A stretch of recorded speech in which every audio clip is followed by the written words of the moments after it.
All right. While this unplanned, unscheduled travesty is occurring, Chris Straub Yes, sir.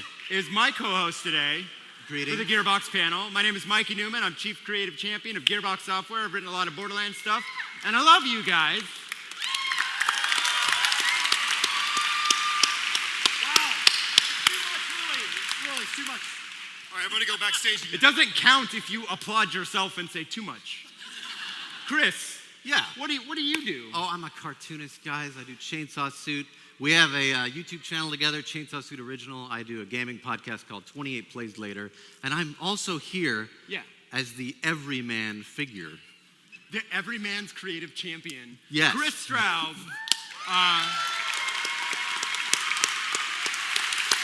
Because I have no idea what is happening today. But yeah, we did not. They tried to tell us what was going on, and we said, okay. Don't want to listen. Homework doesn't come here. We are going to bring out someone I think you're very excited to see. CEO and president of Gearbox Software, Randy Pitchford. He remembered his name. Ooh.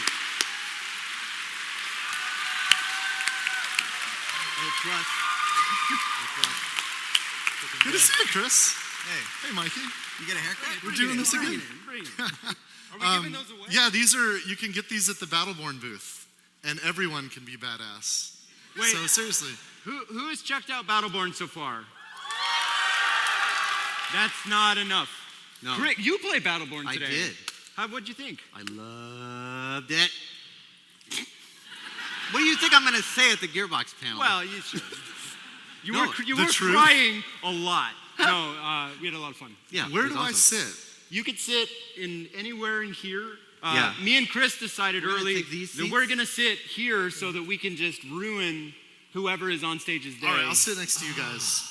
This isn't awkward. What? Which is like- No, that feels No, good. Because that's we'll great. fill this feels up, good. right? that's what I'm saying. I'm agreeing with you. I'm shutting up forever. Goodbye. We've clearly rehearsed. This Very- is how I like to play it. It's just fast and loose. I think we have a lot of things that we're offering today. I know you guys, you take time out of your day at PAX. There's so much going on, so I'm just so grateful to see so many of you here.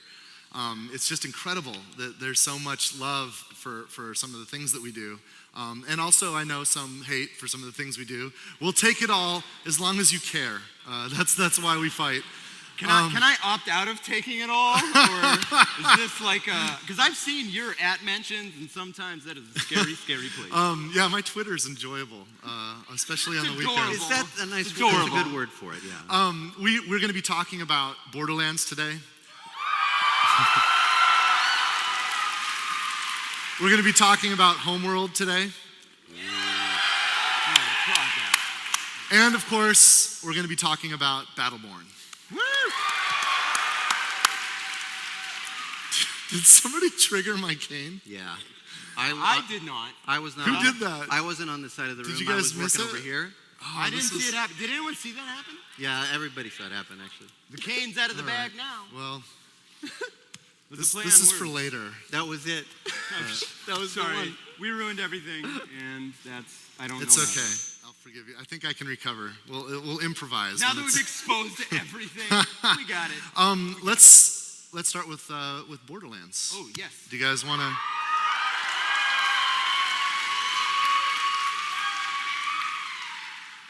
So, obviously, we love Borderlands. There's so many people at Gearbox that have dedicated a huge part of our lives, years, building this franchise and creating all of these cool things, and also creating some things that we've had to throw away, and just going through a process with you to just try to make entertainment that you guys like.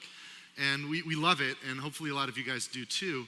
One of the coolest things about working on Borderlands is the fact that some of the people that have been touched by the game are also creators. And the thing that I've loved is the fact that I've been able to play some Borderlands video games, not as a maker, but as a customer. And I'm talking about the Tales from the Borderlands. I'm talking about this incredible series from Telltale Games. And in fact, I think we're going to talk about I hope Tales so. a little now, bit. Now we all have to make a pact here. How many people in this room, by show of applause, have played Tales from the Borderlands Episode 4?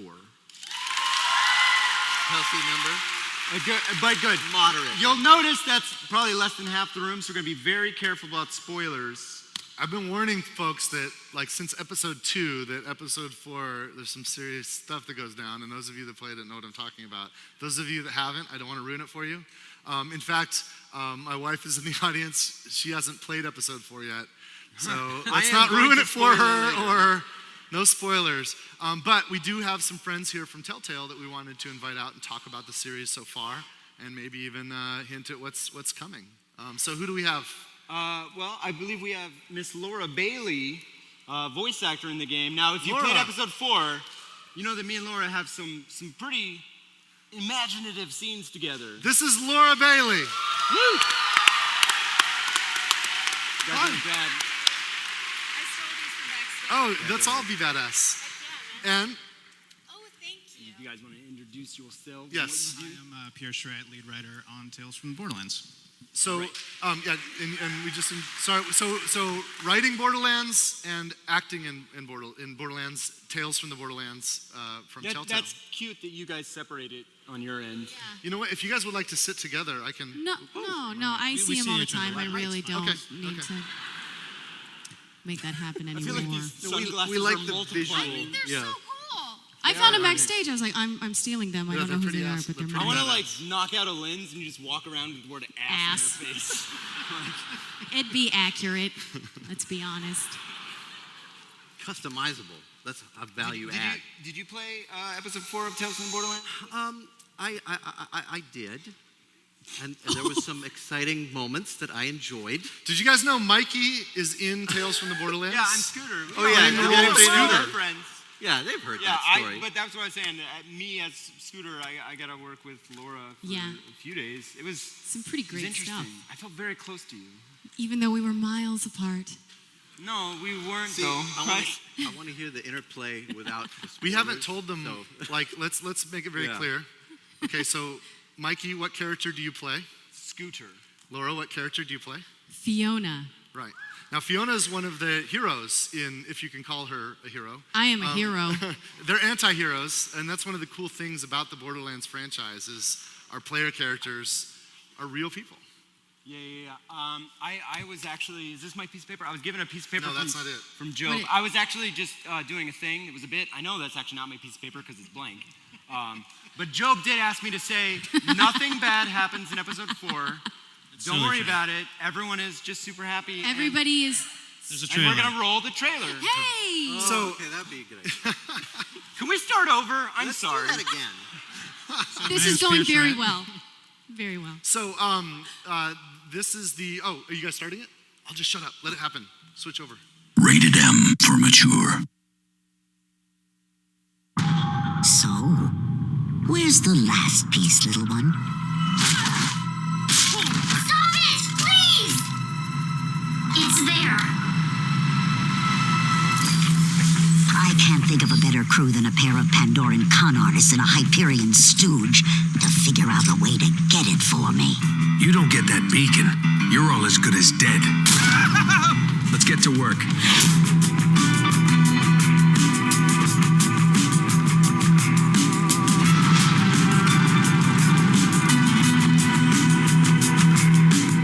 Give me one reason why you think we could possibly break in. You think old Jack would leave his meat buddy hanging?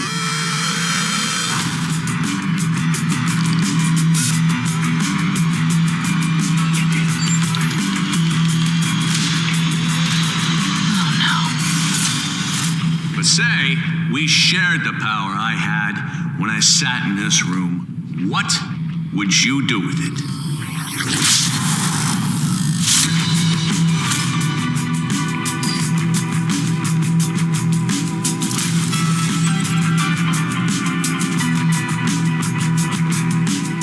You ready for this? I was wired ready.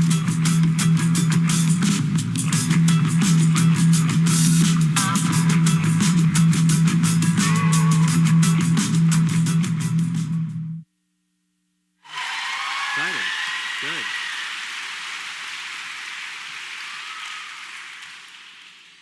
That was awesome. What do you think? It is. I think that's what's been so interesting for me about Tales from the Borderlands is one, I think it's far and away the best thing Telltale's done ever. And I say that as a huge fan. But I went just gaga ape shit for episode 4. I thought it was brilliant and it makes me tear up. And it's great. It does. You should all play it. Trust me, this is not anything. I'm speaking only as a fan. It is incredible and you should check it out. Well, it's really great because, the previous episodes have really kind of stood on their own in the world of Borderlands. And really in episode 4 and episode 5, things start crossing over and things that happen in this game really start affecting the whole canon of the rest of the Borderlands franchise. And I think that's really... Can I ask you a question, Pierre? Whose idea was bringing in Ashley Johnson? You guys Ashley Johnson fans? She plays... Oh, no. Ellie in The Last of Us, what? So I would actually have to throw that to Laura. Yeah. Because it was Troy and Laura's idea to bring Ashley in. It was. She's a really good friend of ours, and they were talking about Gortys coming up and talking about actresses that would be good for it, and we were like, Ashley, she's amazing. That was what was so interesting about a lot of the cast, I think, is how many times they've worked together. So like Troy Baker, obviously did a game with Ashley Johnson, some of you guys might be fans of. For those catching up, Troy Baker and Ashley performed in The Last of Us as the two main characters in the game. And of course, Troy Baker is playing in Tales from the Borderlands, and Ashley plays the role of the cute robot. Because we need more cute robots in Borderlands. I was just happy that there was a robot that wasn't played by Dave Eddings that we could get very excited about. Have you guys noticed that Claptrap has not yet appeared in any of the Tales from the Borderlands episodes? What? Come on, David, have a seat. Can you explain why you haven't given this man any lines? All I want is a part, a small part. Do you want a microphone or just a part?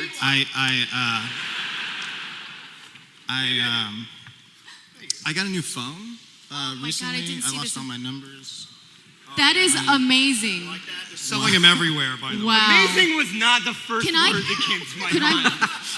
Could I have that? Could I have a shirt? Do you have any more? I mean, I'd have to, later I'll take it off for you. All How right, about cool. that? Sounds Have you had a good. lot of people asking for Claptrap? Yes. I just put it on. I'm talking to the writer, I'm dude. sorry. No, it's okay. Could you ever shut your mouth? It's okay. What? It's okay. You're kind of like me that way. I would say it's 50-50. Like half the people say we should definitely get Claptrap into the season, and then the other half are adamant about Please, not having God, Claptrap no, at no all anywhere Claptrap. close to the season. So What do you think? Should Claptrap be in Tales from the Borderlands?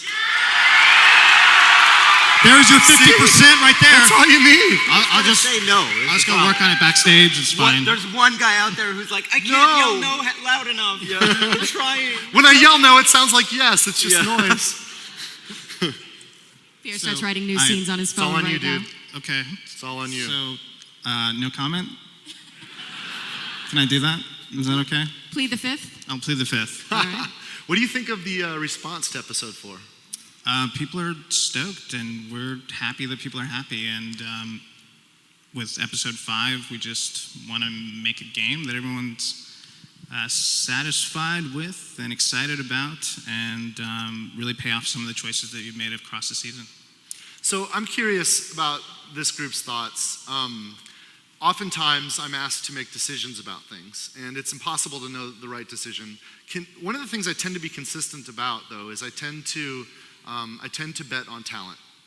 And when we agreed, when we did the deal with Telltale, when they thought, wow, we'll invest ourselves in this, I thought, well, then that means we should surrender to them. And I was asked, what do you think about this idea, like as we were working out the outline and the plots and what will transpire? I was actually asked to rule in on the idea of what if we do this thing that we did in episode 4? How do you feel about this? And I said, I think if Telltale thinks that advances their story and it helps them build the entertainment that they're trying to make, that's why we create any of the stuff in the first place, is to try to create a feeling, a response, and to create entertainment. And if these guys, who in my opinion Telltale are the best interactive storytellers in the world right now, and if they want to do this, I should be behind them. Job, you heard your ears burning when I'm bragging about you guys so much. So They were asking us to come out. Chris, and, you should come is out it too. time for me to go now? Is that what the panel You should shoulder hang out was? with us, Chris. Hey everyone, so This we're is gonna. Job.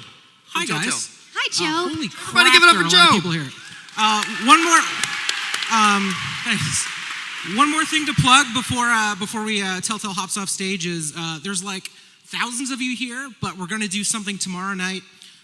We premiered this series at the Alamo Draft House, like right across the highway from Gearbox, back at Thanksgiving, and we said we'd do it again. So we're gonna do a live crowd play of episode 4.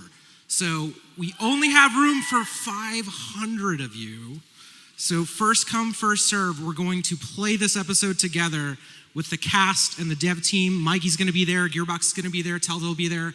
Come on out. We're gonna play in a big movie theater screen, and we're gonna do what the crowd wants. So the loudest, most passionate fans on what choices to make, and just yell at us and scream at us. Come. I'm not sure what the alcohol policy is, but BYOB. And come out and have a good time. I feel like this is how mistakes begin. That's how Borderlands was made. That's how Tales was born. Was over tequila with this guy. And yeah, a lot of people don't know that I actually got to name the game. You did. In the pitch, I was like, hey, you should do something with Borderlands. There's a whole universe of stories you could tell. You could even call it, like, I don't know, Tales from the Borderlands. And then I was like, well, that's, we shouldn't name it now or anything like that. But yeah, it was me and Richard Igo doing that. It was crazy. But if you can, come on out. It's Saturday night, 8:30 p.m. At the Wyvern Theater. Your badges are wrong. It's actually at the Westin. So be at the Westin. I think it's the 4th floor, Wyvern Theater. Come in costume. Come ready to play and have fun, and there will be giveaways for the fans, so show up and have a good time. Help us make good choices. Yeah, put Claptrap in the game. That's what the crowd wants. Yeah. Nobody Right, wants that. I think that's it. We're going to roll off, so. All right. Thank you, Job. Thank you, Randy. Thank you, Thank you, fans. guys. By the way, you were asking about Borderlands nails, and I have Fiona nails. Same color. Same color. Fiona nails. nails? That is. I did my nails like Fiona for this. Wait, are they actually the same color? They really are. They're Borderlands nails, yo. I thought they were Make up Tiffany. with mine. Oh, they kind of are, but they're Fiona. Anyway, are we out? So thank you guys. Thank you guys Cheers. so much. Come Cheers. Come see us tomorrow. Thank you. Cheers. Awesome stuff. Let's see. I see Dave hasn't left. Nope. So one of the things that I noticed is there's a huge number of awesome Borderlands cosplayers here. We're gonna do a cool thing a little bit later in this show, and I want to invite all of you to come up for that because we'll and you'll see what I'm talking about. So if you're just something to prepare for, if you're a cosplayer and you have a complicated costume. Later on, I'll ask you to come up and we're gonna do something really, really cool. Also, we'll show your costume off to all of these awesome people. Is there time for me to put mine on? Yes. Okay. You're Just playing give me the Salvador, cue. correct? That's correct. Yeah, you're gonna, okay, cool, got it. All right. David, you're still here on stage. I just like hanging out with you guys. One of the things that people don't know about David, besides the fact that he's the voice of Claptrap, is that he also does business development and licensing at Gearbox. So if anyone has ever gotten any merchandise, like you've gotten the pop vinyl figures from Borderlands, The Funko Pop vinyls. Have y'all seen those? Those are pretty cool, or right? T-shirts or any of that stuff. It usually starts with David because he manages all that. But licensing goes just beyond toys and clothing. It sometimes affects other forms of entertainment. Some of you noticed that there was an announcement this morning. And I think they might have noticed. And I'm here to confirm that there is in fact going to be a Borderlands movie.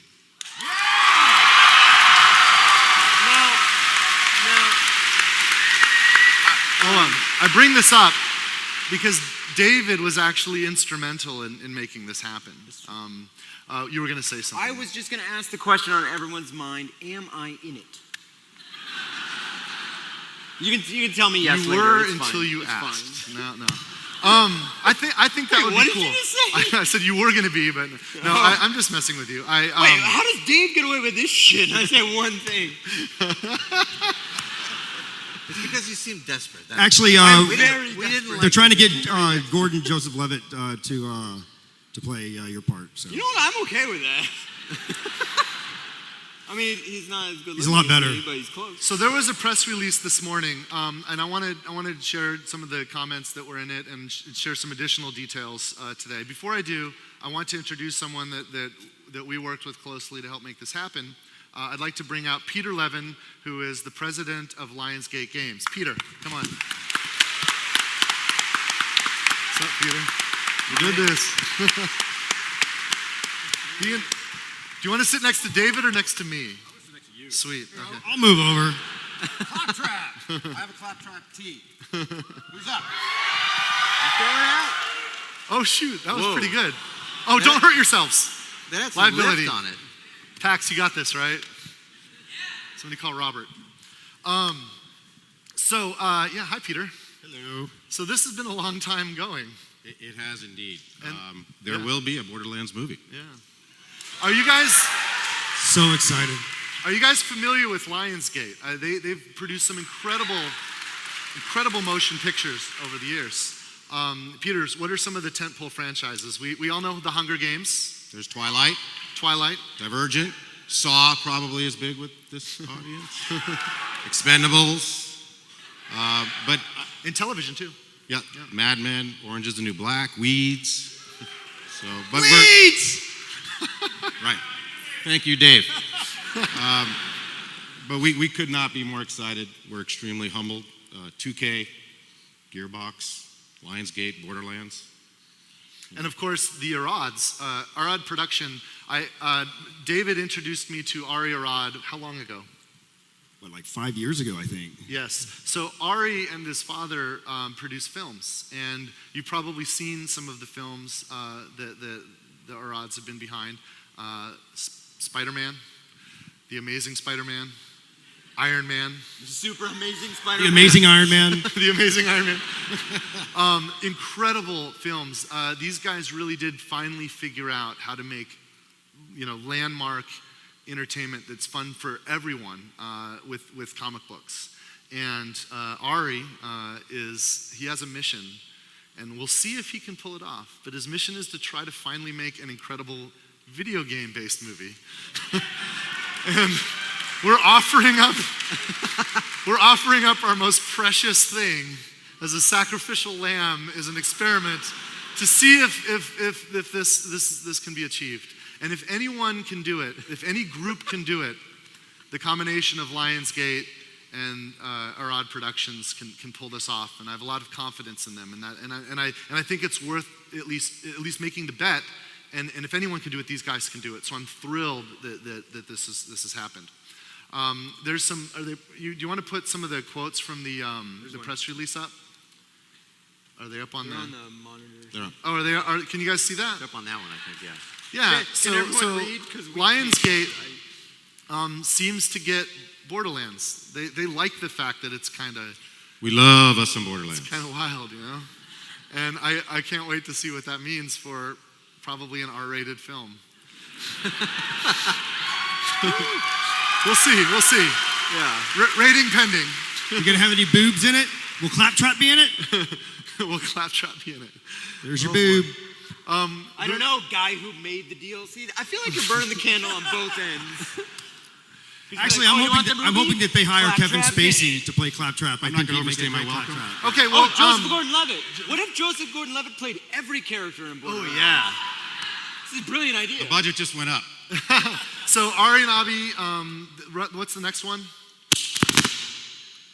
What? Strauss, Zelna, because we're just going to get through this real quick and then I'll say goodbye to you. Strauss is the chairman of Take-Two. He was in the film business, so he was instrumental in making this happen. He did a lot of the negotiation between Lionsgate and Take-Two. And of course, Take-Two is the parent company to 2K Games, which publishes Borderlands. And the thing that I wanted to impress, and you'll read this in the press release, is that this didn't happen because, Dave's good at business. He is. The reason why this happened is... No, you did not. The reason why this happened is because of you guys. This is really, it's because of the fans. Because you love Borderlands so much, we get a movie. And not just something, we get a big movie. We get a relevant movie. We get a tentpole movie. And it's because of you. Only starring Joseph Gordon-Levitt. I am so excited. I loved him as Bruce Willis. So thank you so much for loving Borderlands so much and for making this happen. Thank you. Thank you. And thank you, Peter. Thanks to everyone at Lionsgate for getting behind it.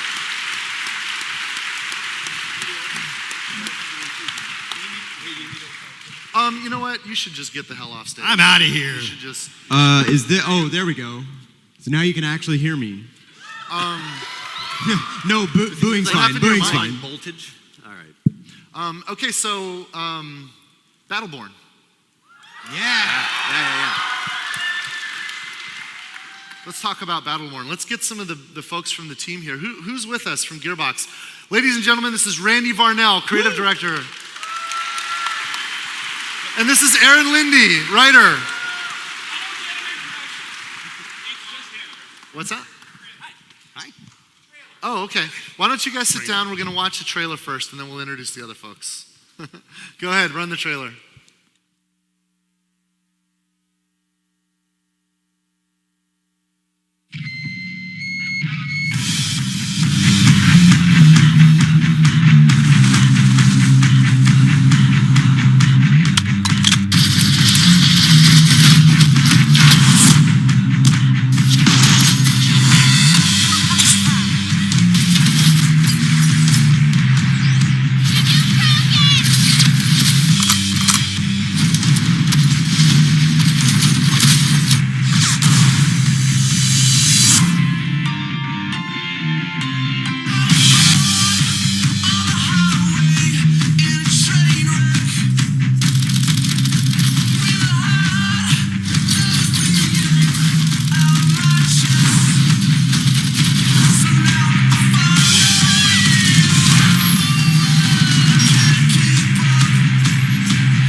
Hey, for everybody that thinks that we're onto something here, thank you so much for your support. You know, when we were creating Borderlands, it was really difficult to get people's attention, to get people to care. The industry was saying, why are you doing Borderlands? You should just make more Brothers in Arms. We learned things. Seems somewhat comical now, but...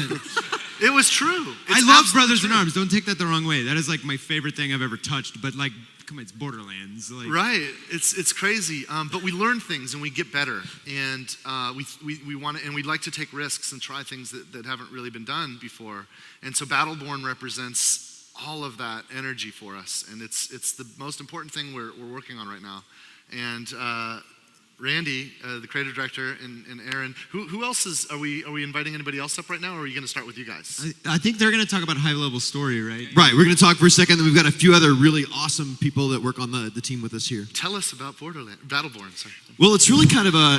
Why do all of Gearbox original games start with B? Well, Brothers in Arms, Borderlands, Randy, Battleborn. that is 100% your fault. You're not allowed to rhetorically ask that question. Well, the story of Brothers in Battlelands is this. A bunch of soldiers from That World was War well II go done. looking for a vault in France. It's pretty great. Give Randy Varnell a round of applause. That was very impressive. They did, Also, they did. It's really kind of a serious, contemplative biopic, you know, just about this deep relationship between a dwarf and an elf. Yeah, totally. Have you guys seen The Notebook? It's basically that. Right. with more sword licking. Right, a little bit more sword licking. No, we talked about this a lot, but you know, this is kind of the game where we just let our imagination to go crazy. I remember when we sat around at the very beginning, we were imagining, you know, okay, we've got this really awesome game, Borderlands, that we can do kind of whatever we want. How can we do more of whatever we want, you know, and really follow this character promise? So we started thinking about it, and we wanted this really cool high-stakes universe, but something that can have a lot of characters and something that we could do, you know, big extremes with. And so I said, you know, what if we set it at this really weird extreme at the end of the universe? You know, science tells us one day that, you know, stars have a certain amount of fuel, and they eventually all burn out. And there'll be this weird day, billions of years in the future, where all the stars have gone out, you know, except one. That's actually going to happen. Is everybody depressed now? Yeah. We're all going to die. We're all going to, Our universe all is one based day on going to be a mortality black, horrible together. place with nothing in it. Isn't that great, you guys? Awesome. So we start with kind of this heady sci-fi concept. We said, let's put our flavor on it, right? Let's add in a villain that's like accelerating that to the end, and let's imagine what would happen then if all of the people in the universe that were left, you know, could get on their planes, trains, and automobiles, or their spaceship, or their weird warp holes, or whatever they do. Warp hole. That's a word now.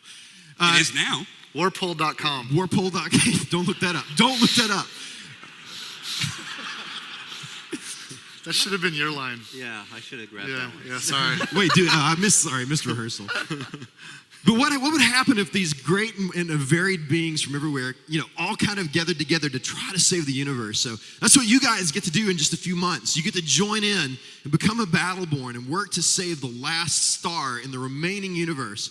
And do that in a lot of different ways. What about you, Aaron? I actually have a question for Lindy. Yes? Because I've noticed this trend when we go harder into comedy, for example. It's always like the most like dire, terrifying thing, and we tend to pull comedy from Why do we do that? very scary things. And Yeah. I love doing that, and I just wanted to know like what that was like for you, Yeah, trying well- to make people laugh when 99.9999% of the entire universe has died. Right. Well, it's Like you do. which is a really inherently hilarious scenario, right? The idea of no, it's funny because so when I was hired, it wasn't a comedy. It wasn't. There was no like the tone of it hadn't been defined or very anything. But it serious. just happens to be that's in Gearbox's DNA. That's what I did on Borderlands. It was so serious, and I was Yeah. like, no. Yeah. No. But with me, it was just kind of like it wasn't a question about whether or not it was going to be funny because I can't take myself seriously enough to write a story about something that heavy and actually get through the whole of the narrative with it because it's so intense. So that's why the characters you figure that characters that spend the entirety of their lives and not just their lives but every preceding generation because again this is in an unimaginably distant future. And this is the scenario in which these characters have found themselves the entirety of their lives. And for, again, everybody's in the same boat. It sucks for everybody. You'd figure they'd have a way to cope with that. Like if every day you woke up and thought, well, there's 60 stars left and we're all going to die. That really sucks. But hey, let's tell some dick jokes, There are actually no dick jokes in Battleborn.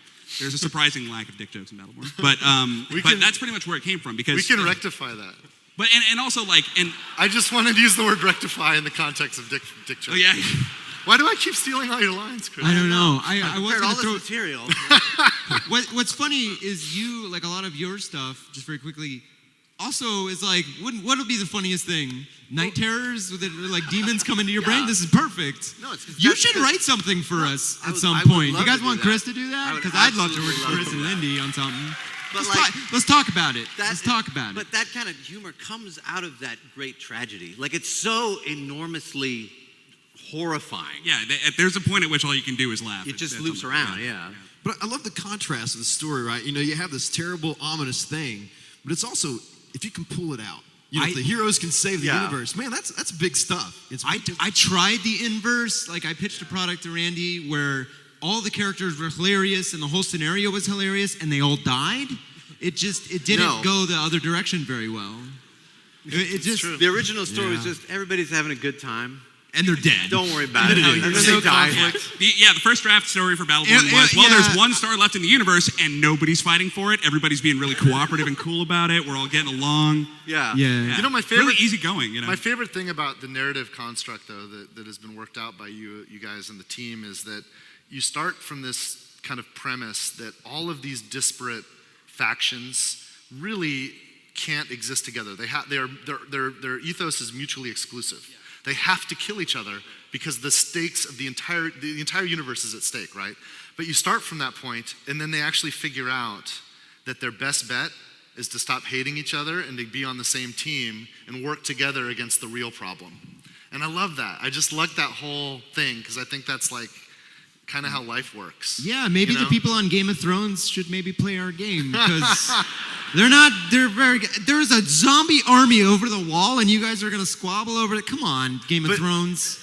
Pick it up, George R. R. Martin. You remember, though, at the beginning, Randy, when we started, we didn't actually have the fictional context. We started with this premise like, how do we get a game where it's totally freaking cool and fine and nobody has any problems with this to basically have like a character that's like Master Chief in the same fight as like Gandalf the Wizard, in the same fight as like a Jedi. Yeah. Well, and it's fine. It's fine. Everybody's... And it's incredibly surreal to have like some of the moments that we have in the game where you have these characters that are so unbelievably different from one another, but they are in a scene together and it makes perfect sense that they're in a scene together. And it's the most alarming thing to see a guy like Montana and a guy like Wrath having just a kind of just biz cash conversation or something about the end of the universe, and you're just like, oh, these characters are in the same game. That kind of blows my mind. It goes back to I think every for me, I'd say every 8-year-old boy's dream, but it was certainly mine. Where I've got this toy box full of I grew up in the Star Wars, Transformers, G.I. Joe, Masters of the Universe era where it was all in Smurfs, I guess all in the afternoon cartoons, and you come home and imagine what happens if Papa Smurf fights a Lion-O or whatever. Exactly. And I remember. Can I interject one question? I'm so sorry. How many coffees have you had today, Varnell? Is it 100? One. Was there cocaine in it? He's speaking. There was crack in it.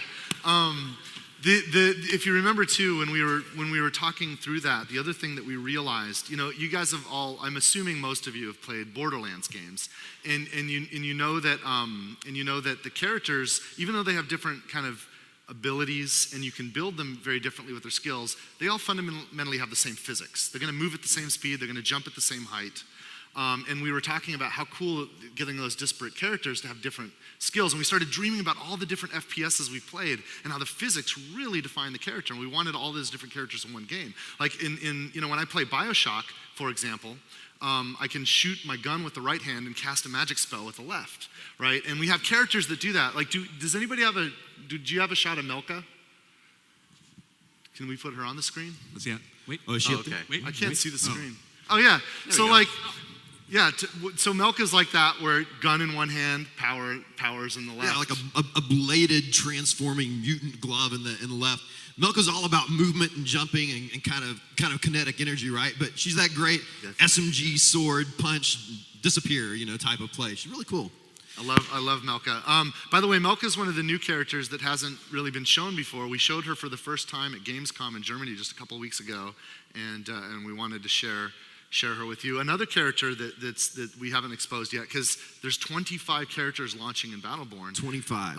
And all these characters, again, they're lovingly crafted, just like every FPS character you've ever played. So this is a fully rendered, fully realized FPS character that it's got all the animations, I like 17 hours of VO per character or something like that, right?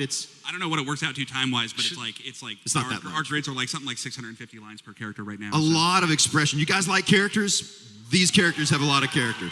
I feel like we should get Let's bring some other guys out. Yeah, Let's because talk I feel weird talking about these characters when some of the people that created them. Hey, look, this is Brian Thomas. Woo! Brian is a game designer, and Brian and Mikey work together on a lot of the cinematics for Borderlands, and Brian's driven that a lot at Gearbox, but he's also designed a huge percentage of Battleborn. Just bring your own chairs. We didn't think this through. This is Scott Kester, the art director of Battleborn. Amanda is a concept artist working on Scott's team. Scott designed like all of you guys cosplaying as Borderlands characters. Like Scott designed most of those characters. So, and you can see his art evolving as you see what he's doing in Battleborn. I have to use Chris's microphone now. Is this working? Gets to talk right into my mouth. Done before. And wait, okay. And Amanda's a drawer. Amanda, did you design Milka? Yeah. Milka is one of my designs. Right on. Who designed Umbra? I designed Umbra. Let's put Umbra up on screen. Let's get her up there. How do we even? I can't tell. Okay. No, we're told. Yeah. Okay, tell us about Umbra.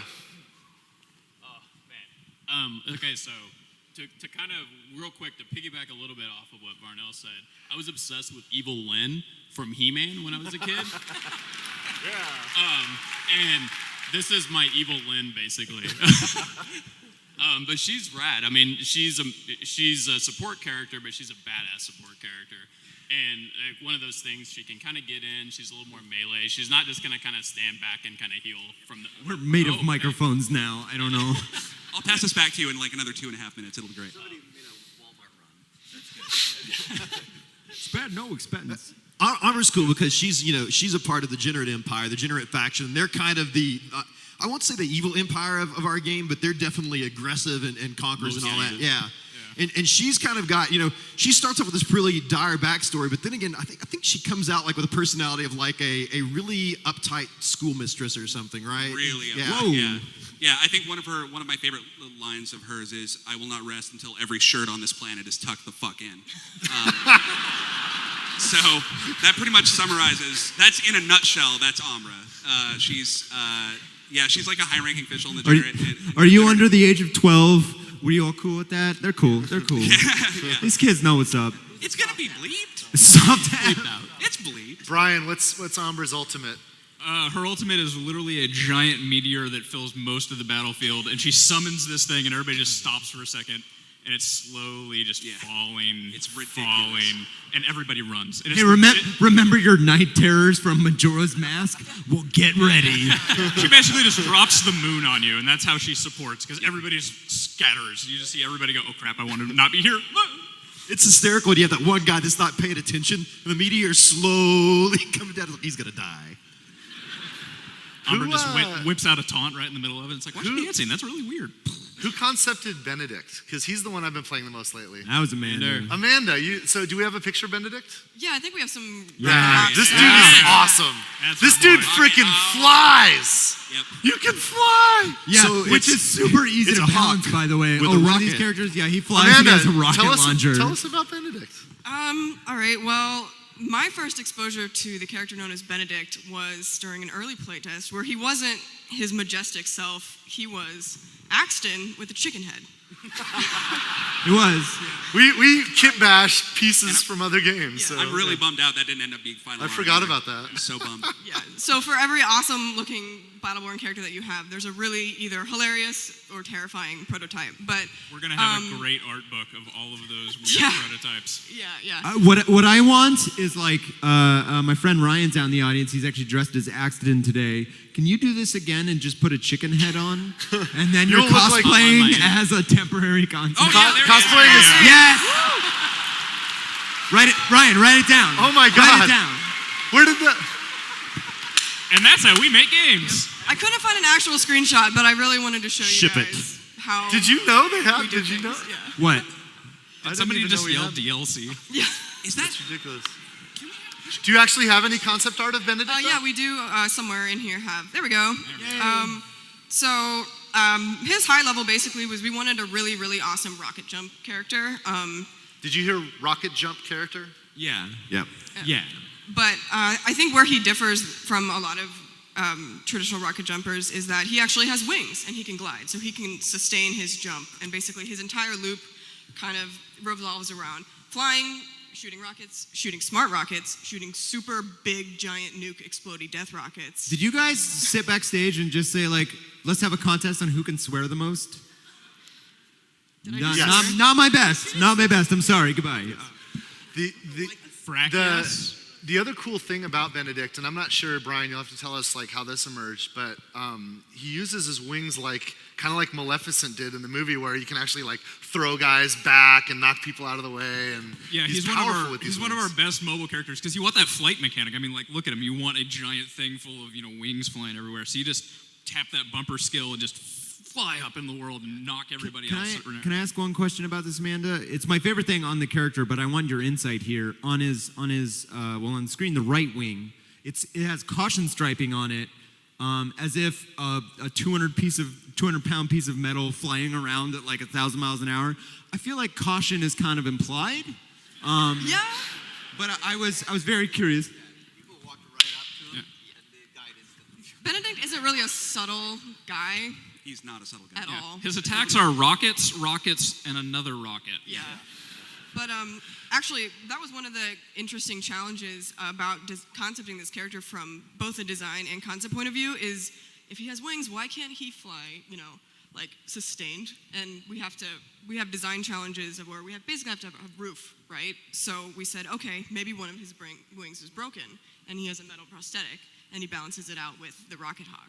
I mean, with the rocket launcher. He still breaks maps, though. Yeah, Like, we used and to then, call And he's still then we ridiculously just powerful. plaintively whined the code team until finally Philip, our amazing coder, and Philip we trust, finally got flight mechanics in, and it was just amazing. Like to watch people just go like, okay, you can literally just hold the button down and just glide around the map and fly and rain death. And then you use the back launch and get new height again. And he's got a strafe too. Raining He's rockets really, really down the powerful. whole time. And watching somebody who's really good at Benedict play Benedict is like watching a symphony of murders just erupt in front of you.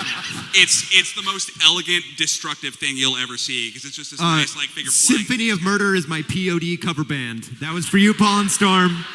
I know you couldn't be here. So Pretty good.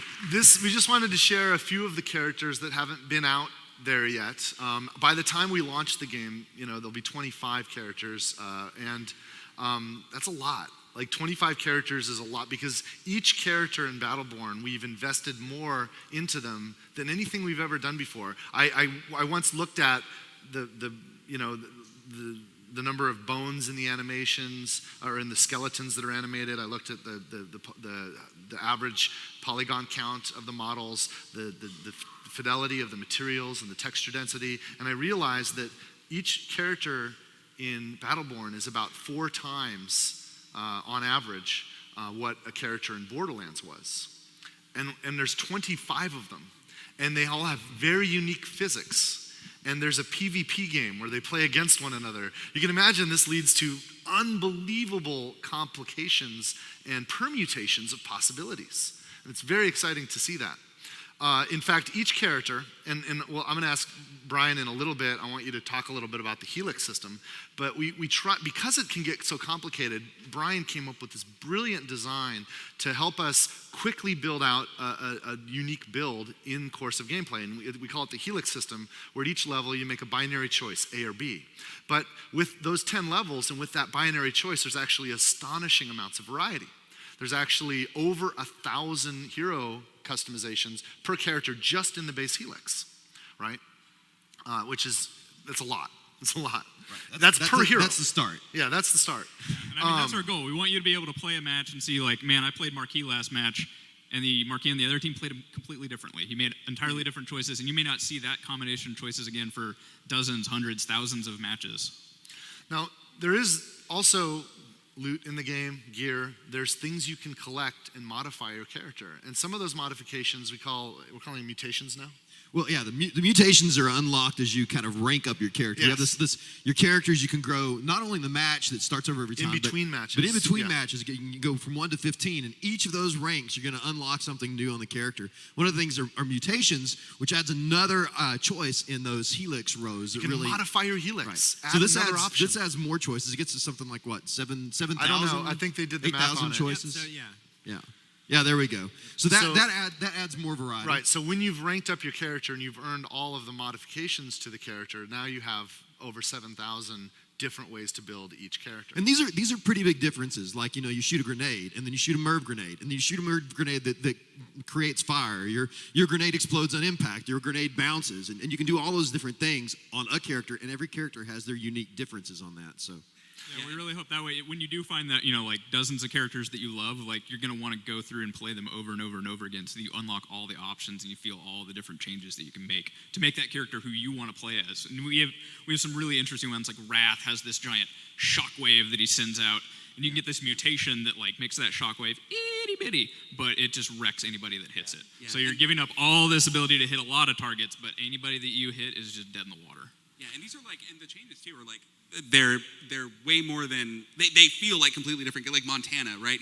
Montana's got a skill that allows him to, he's got like he's got a big minigun kind of thing, and at max, it'll stop firing at max heat. You can augment Montana such that you can continue firing beyond that limit, and he just takes damage. So like that completely changes, because Montana's primarily a tank, but it completely changes like the dynamics of how he works in combat. He feels like a different character with that augment. And then he can light himself on fire. Yes, he can also do that. So with 25 different characters, you can't take them all into any scenario. A typical campaign match, if you're going to play cooperatively, you'll bring 5 characters with you. But remember, each character has a huge number of possible ways to play them. So depending on the scenario you play them, some of the characters will build one way and others will build another, and they'll work together as a team, creating a huge, astonishing number of combinations, team combinations. There's the slide where they did the math. Is that coming up? There it is. Yes. So in campaign play, over 6 million different team comps between all the different ways you can build the characters. It's crazy. It's crazy. I appreciate that everybody showed their work too. I know, right? They actually you just asked that they show their work? Yeah, it's right up there above the number. You can plug it into your calculator at home. Verify these values. Or ask Siri. I don't know what a calculator is. And when you take everything, you think about the different ways that you can build the characters, the different ways we can modify them, the different teams per side in a PvP match or a campaign match, and we start adding gear to it, which is absurd because there's thousands of pieces of loot. There's just a huge number of possible combinations, and this is actually what's the next slide you guys did? Yeah. These are just that's billion. Yes, there's actually more hero and team combinations possible, enough for every single person on the planet to have 7 that are unique to them. If every single person on Earth, you're welcome. Yeah. So let's get Madagascar in on this right now. This is procedural thinking at work. So that's pretty cool. Now, my favorite loadout is 1,273,486. Yeah, now, that's a great one. Can you go in depth on that, Varnell, a little bit? Well, that's where Benedict scatters chicken feed, and then fair enough. He's not a chicken anymore. Oh no, that was a different one. Let's show the. I think we had a shot of this helix because I did promise I wanted Brian to. Yeah, did we skip ahead there? Oh yeah, there was one slide. Go back. There's stars. The stars in the universe, and we'll show that slide. That's true. Well, it's more than the stars in the universe in this game because there is again only the one.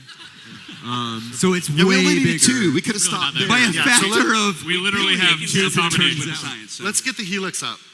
Okay. Can we do that? Because I want to do a magic trick soon, but BT needs to talk about this. This is really cool. It's up there? Oh, all cool. right.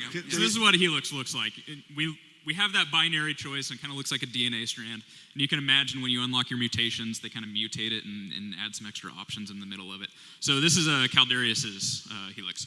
And kind of on this top line, one of the things that you can get right off the bat is you can upgrade your TMP, your pistol that you're shooting all the time, or you can upgrade your flashbang. So you're sort of making a choice right off the gate about what sort of playstyle do I want. Do I want to be the guy that's reserving all of my skills and sort of using those as my primary damager, or do I just want to beef up that TMP? So in this case, he has a dash skill, so he can just rocket right across the map, and he can upgrade that. So every time he does that, it just automatically reloads the clip. So you can fire off your clip, dash, fire off your clip, dash, fire off your clip, dash, and just get in that loop over and over and over again. Or you can be sitting there and reserving your grenade and saying, okay, this grenade, I'm going to shoot this thing out into a crowd, cause bleed damage, keep everybody's shields down for a long time, and sort of be playing that more, like vulture role where you're just sort of picking people off or setting up your teammates for the kill. And that's really one of the things that we wanted to bring out with the Helix was you're playing this not just the way that you want to play, but you're also playing this as a team game. Like, what's the best way that I can set up my teammates? How's the best way I can get Aaron over here to drop a nuke with Benedict? And that's one of the things that we really want to impress on people is that you got a lot of choice here, and part of your choice is about playing with others because that's the fun. What's neat about these is they're actually pretty profound with some of the different, just binary options, really profound differences. What's the next one you guys have? Oh yeah, this one's cool. The Merv versus Flash Barrage. Yeah, so I mean, these are two really good damage upgrades for that grenade. So you can get it so you're shooting off 3 grenades in succession. So you're just sort of like raining death on lots of the areas of the battlefield, or you're just beefing up that grenade again. So when it explodes, it just fragments into all these little cluster grenades and just. So this is by the way. Do you guys remember the Boba Fett wrist rocket launcher thing? If you ever wanted to do that, that's what this does. It's amazing. If you like a Gundam strafing Boba Fett rocket launching guy, we made that character for you. Yeah, just like that. We went right inside your brain and found that. Don't like We've that. heard Like, your that's request. too specific. But like Randy was saying, like we want these things to feel profound. We want them to feel impactful. We don't just want to crank a number on you. And we also want you to be able to make these decisions quickly. We don't want, you're playing a PvP match. You don't want to sit there and like read a bunch of text in the menu. We just want you to be able to open it, grok your answer real quick, hit left, hit right, and move on. Even in co-op, like pausing the game isn't really something that you do, right? So what's the next one? All right, so these are for his ultimate. At level 10, you're getting sort of your top level ultimate unlock. You've had your, for him, he does this giant like aerial thrust. So he jumps up, hovers around the battlefield for a couple seconds and just slams down, does massive AoE damage. A lot of people use it to escape or get up on high ledges. So he can either upgrade this to, say, okay, like I want that instant takeoff. I just want to be able to mash the button and just rocket off to the sky. Great for avoiding damage. Or I can get on my other side of it. I can get up there and just rain grenades down while, like, you can't touch me because I'm 20 feet up in the sky. And again, it's just a sort of, like, both of them are really badass. People always complain when you get to level 10, they're the game-breaking AUGs. Like, these are the things that, like, you're the first person to level 10. You should feel really good about yourself. Like, break the map. You're in charge now. Like, take control of the map and just finish it. This character is actually playable on the show floor, right? Yeah, you can go play him So right if you visit our Battleborn booth on the show floor here at PAX, you can pick Caldarius, check him out, have a lot of fun. Who else we got? You guys going to show us the next slide? Think we're moving on to cosplay?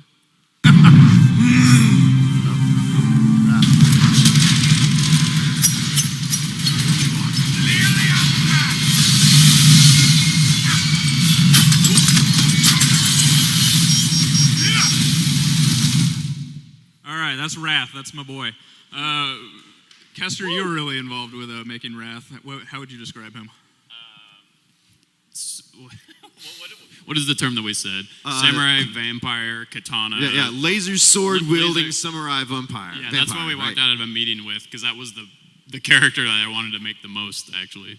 So, and what's rad about Wrath is this, to speak to the testament of the collaboration at Gearbox, which is awesome. Like, even a goofy artist like myself, I was like, hey, these are all the skills I want him to do, and this is how it should work. And thankfully, guys like BT and Zach Ford, I think, was the one that actually started the character. But like, we were able to sort of take this more action-heavy, like melee character that you might play in like DMC or Bayonetta or something, and we were stupid enough, or I don't know, to try to make a game that you could play an all melee-based character against snipers and stuff. But that was the challenge that we wanted, and that was something that I know Randy, we were passionate about, that we wanted every character to feel like different, and not just the guy with a gun that shoots a slightly different, staccato or ratio of bullets or whatever. So, and that was the thing. We talked about Benedict. We're up here. We talked about Caldarius right there. These flight characters and melee characters, and how do they work against a more traditional FPS character? Yeah, I actually think like a third of our 25 characters are like melee or close range based, really different, not gun wielding at all. So let's look at a couple of Wrath skills really quick if we can. And you can play Wrath as well, I believe. We have him playable? Yes. Yeah, so let's really quick, let's look at the some of the Wrath skills. BT, do you want to run us through this? Yeah, so in the video you saw him shoot out that giant X-blade, we call it the cross-blade, in order to let him kill snipers and people that are running around all the time. You can aug it so you can like hit any target you hit, you can slow, so you can just pin somebody down, run up, stab him in the face. He's also got this awesome skill where he takes the Buster Sword off his back and just unleashes this shockwave to set up his targets. And you can aug that so it just turns into this like giant, wide, V-shaped carnage damage wave. So you're really picking like, do I want to just control the battlefield or do I just want to like aim at a single target, lock him down, and go run up and Jedi lightsaber toss my sword right in his face.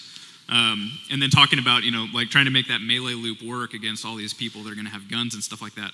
Some of his next augments that we're going to look at, he can sit there and, like the left side is much more oriented around movement. So for him, he's getting a double jump on that side. So now you can unlock areas of the map that you couldn't get to before. You can use that double jump to evade targets, maybe jump over somebody's head, come up behind them. It makes Wrath terrifying. But fun fact, the original name for that left augment was Holy Shit, Wrath Can Double Jump. Yes. I think.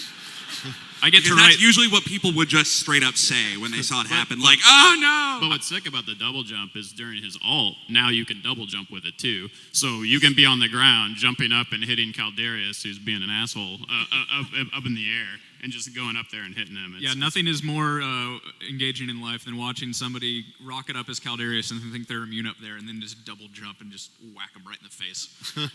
And talking about that ult, he's got this skill called Dreadwind where he basically pulls out all the swords, just goes into this whirling dervish, just taking lots of area damage and just taking out a massive clump of enemies. And he can augment that, so every time he's killing things, he's getting these speed boosts and just sort of rocketing around the arena. Or he's because he's sort of that melee character, all of his right side augments are kind of, I call it the Wolverine tree, because it's just about like, I just want to indiscriminately swing my swords at things, cause damage, stay up, you can't kill me, I'm the best that ever was. Like, so at that end, it's like, okay, you're popping your ult because your shield's down, so as long as your shield's down, you get bonus damage. So like you want to be a suicidal maniac with him on that side. What is so funny about this is that Chris Failer is desperately typing on the screen. Please hurry up! Oh God! But this is what happens every day. They just can go for hours. But now I'm just saying it. Please hurry up. Chris Failer's literally typing. Please hurry up! Oh God! Please hurry up! Oh God! Oh God! Chris Failer's dying. Oh God! We're out of time. Oh God! Amazing! Can we get a round of applause for Chris Failer? Huge round of applause. That's our boy back there. He has organized almost everything at PAX, and he's a wonderful human being. So we're going to move on. This is really cool stuff. This is like behind the scenes of our development. That's kind of what these people came here for. But now you know what happens when I say like, who would win in a fight, RoboCop or Ninja Turtle, and then 4 hours of hot debate will come. Hey, we'll figure it out. I honestly, RoboCop for the record. Wait, I see what you've written classic here, Chris. RoboCop or new RoboCop? I actually don't know what you RoboCop, decided on. Brian What we're doing. Thomas. Hold on a second. I need to sort something out. I understand. Can you come out and do this? Because I actually don't know what you intend to do. Use your words with your mouth instead of typing. There you go. Ladies and gentlemen, this is Chris Failer. Chris Failer. Yeah. It is Chris Failer. If you have so many complaints about how we're doing things, why don't you come out and do it? Who's going to hit next on the slides? Skull. Hi, Jeff. Okay. All right. What are we doing? We are so professional, you guys. Did you notice we have all these cosplayers, Randy? Yes, there's lots of cosplayers here. Maybe we should show it off to the crowd at home, huh? Okay, cool. So, is this where we're gonna get? Yeah. Cosplayers up on stage. Hey, would you guys like to come up and show off your costumes? Let's do this. Let's see all this incredible work. I feel like Donald Trump at the. Never mind. He hosts that show of the beautiful people. Come on up, Chris. Why don't you help everybody up? I'll be right back. Oh my! How many people are there? Hello. All right. Well, they're all coming on stage. Oh God! It's such a very aggressive hug. You didn't hear him, but he said, right. "Hi, Dad," and then he gave Mikey Chris, a hug. Let's walk them up one by one. Talk to a few key ones. I want to talk to you first. Let's just because everybody this just Fiona come on up. You can is filter behind here incredible. too. What else do we have? Greetings. You can always come on back. Just let's pile in. Let's get very friendly here. Get everybody. Is your baby a cosplayer? Oh, he's got a Claptrap shirt. rated every. Not even Dave can ruin that. Got him. Wow. This is maybe the best way I could be murdered. Like if I was dragged down to a desert, I'd want cosplayers to do it. I don't know why that occurred to me. Trying to get out of the way. Holy crap. Woo! Yeah. Come on, Slabs, let's hear some cheering. All right. Wow. This is so many people. This is amazing. Mikey, I ended up in the back. Somebody take my picture. I don't know. And tweet it. Can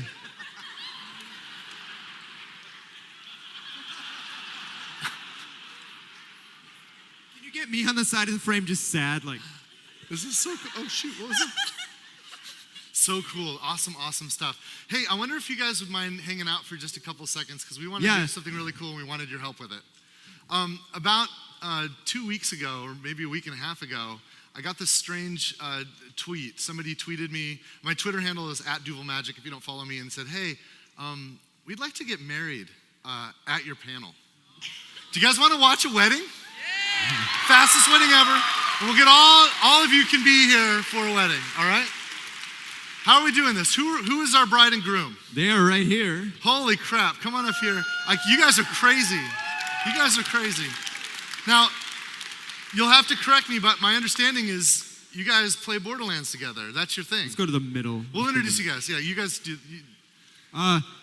And for anyone following on Twitter today, they are the reason I have food poisoning today, which was not fun. Because I was like, let's go here. And nobody said that's a bad idea. It's basically what happened. All right, introduce yourselves, please. Michael Referzo, stationed over in Silverdale. And now we're here at the Borderlands panel. Freaking awesome. And I'm Melanie. But all the other so much character. The rest applies. Yeah. No, I mean we talked a lot last night. What do you guys do? I thought it was really interesting. We got together after a really rough time during an anti-Valentine's Day dinner, actually. And then we found out that both of us were huge gamers. Melanie introduced me to Borderlands 2. She introduced him to Borderlands 2. How awesome is that? After that, we fell in love with Borderlands. We fell in love with Gearbox. Dude, this is the coolest. Wait, but Melanie you're marrying each other introduced me to today, Borderlands. right? What? They're marrying each other today, but they're not marrying Gearbox. Well, that's actually something we wanted to talk about. Actually, the three of us. It's a plural marriage. Everybody's getting married in this room. You're getting married. You You're getting married. No. Leave. All of you are now one couple. I imagined that scenario in my head. How are we going to officiate this wedding? Do we have? I think there's a bunch of people at Gearbox that are all ordained. Yeah, we thought you had one. Who's ordained? Are we summoning Chris is Chris ordained. Straub can do it. Chris Straub is Hold on, ordained. Chris Baylor can do it. Go ahead, Chris. Yeah, Steve Jones. We'll let you pick. Steve Jones can do it. Aaron Lindy can do it. Aaron, come on out. You can do it. I had no Brian idea. Thomas, are you ordained? I'm already mic'd. Brian I'm Thomas ready to can go. do it. Randy Barnell can do it. Randy, where's my kid? Where's my kid? Randy, you should come up here. My son is ordained in the Church of the Flying Spaghetti Monster. We were so prepared for this, you guys. We need somebody who's an ordained minister. And look what shirt his son is wearing. You check it out. Find it a little familiar. The Borderlands shirt. All right. You're adorable. You guys are wearing matching shirts. Is there anybody else that can do this? I think the person closest. Oh yeah, I'm sure it was a pre-plan. Is there anybody else in the crowd within the first 2 rows that's an ordained minister? Any ministers here? Okay. No. There are only 30 of them. Are you an ordained turns minister? I feel like this is not how weddings are supposed to. If you want Chris to marry him, let's hear a round. Okay, how you gotta choose? I don't know. No, that's how I got married. So yeah. Wait, you are holding the claptrap. I got Chris, the claptrap. wait. Tell me about your success rate with marriage. Let me give you guys a tip. Actually, So far, don't ask Aaron Lindy to do it. He actually got. Should I mention this? No. What he was no, don't say that. But what he was going to say, yes, I've married one couple and they've got divorced. So that's, yeah. I'm doing pretty good. I like my odds. So. And it was me, and we said we wouldn't talk about this on stage. Who would you like to? I can't do it. I'm not ordained with anybody. My vote's for Stroud. What we need to do is, one, success rate is a huge thing. If you have a success rate 100%, then you're good. If not, I could lie. Wait. Zero like, is if you're also zero, not an if you're less than 100%, sit down. Zero's close. Brian and I got ordained zero, I last guess, There night. are is a two success zeros rate, in one but hundred. it's Never not had a a failed success marriage, rate. Brian and I. Okay. We got ordained last night, though. Just We are 0 for 0 on Zero marriage. for zero. We ordained each other last night and married Yeah, we ourselves did. to each other. Barnell's It's just a 30%. practice marriage. How about this? Does that leave Chris We by got voted off elimination? the island, you guys.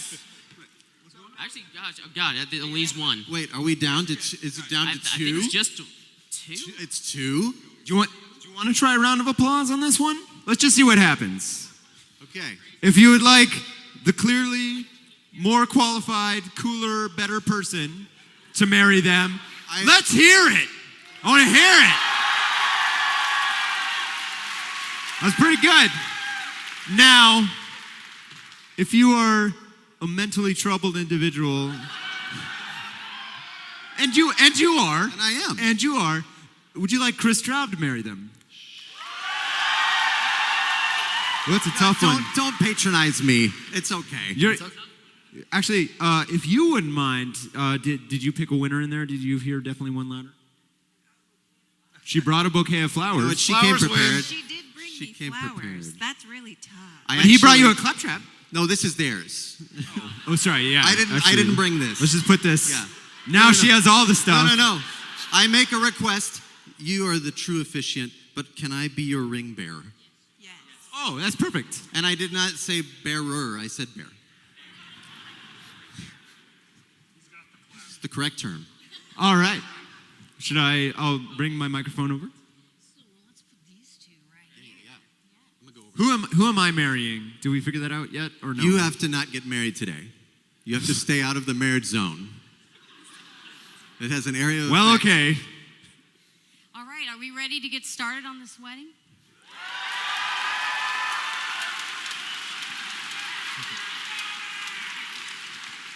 I know you two both have some vows that you have written yourself that are specific to this game. So we'll go ahead and I was under the impression that you will be freestyle rapping your vows. Is that not? yes. Okay, let's do this. No. Who wants to vow first? Who takes the first vowel? Mine's clearly the best. I get to go first, right? Yes. All right. I, Melanie, take you, Michael, to be my lawfully wedded husband and vault hunting companion. Life dropped an epic husband, the most legendary of orange lootables, and I was the lucky one to find you. We've had our ups and downs during our time together. It certainly hasn't been easy, but we've come out on top through it all, even when we can't figure out which Borderlands game to play or who gets to play it on the bigger TV. It's usually always him. Split screen! I couldn't have found a better person for me, especially since you came up with this crazy plan for a wedding, and you share my passion for gaming. I pledge to be faithful, patient, and supportive always. I promise to love and respect you. You're the Roland to my Lilith, and there is nobody I'd rather spend my life with than you. Woo! Wow. Are you ready? I'll give you a hint. You don't. You don't. All right, now I'll tell you, we did not read each other's vows, so just be ready for some repeats here. Getting here has been hard on us both, but after months of vault hunting, we ended up with the best loot drops anyone could ask for, each other. I can proudly say that I scored the best vault hunter a partner, and I know we will have many, many more adventures together on Pandora. No matter what happens from this point forward, I know a few things will always be true, though. I will always love you, support you through anything we face, and most importantly, continue to game with you for as long as we live. You are the love of my life, Melanie, and I can't wait for this crazy quest of ours to start on Ultimate Vault Hunter mode. Woo! It's Ring real. bearer. We need a ring bearer. Yes. I have one task. Let's go ahead and take the rings. Shake those rings. I did nothing. For the record, I didn't know there were rings on there, which is why I took it. Now I feel bad. All right. Do you two promise to love and respect each other? Win or lose, support each other even when levels get tough, always and forever? We do. By the powers vested in me by the state of Washington, I now pronounce you husband and wife. You may now seal this epic union with a big fat kiss.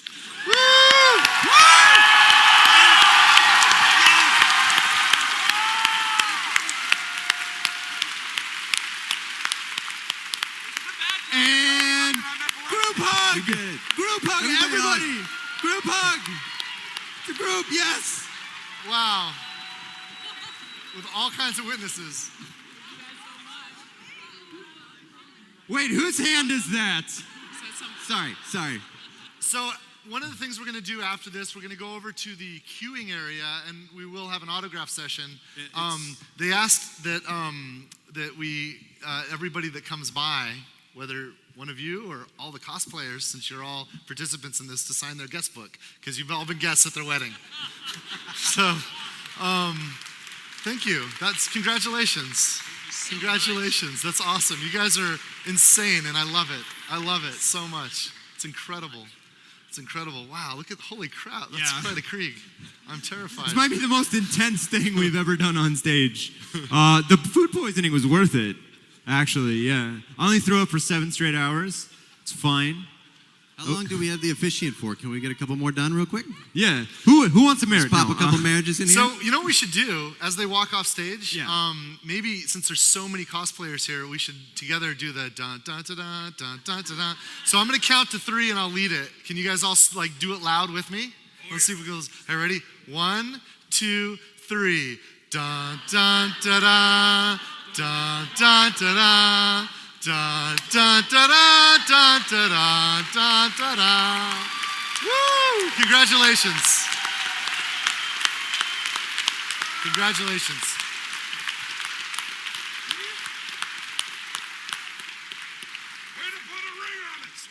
Thank you, cosplayers.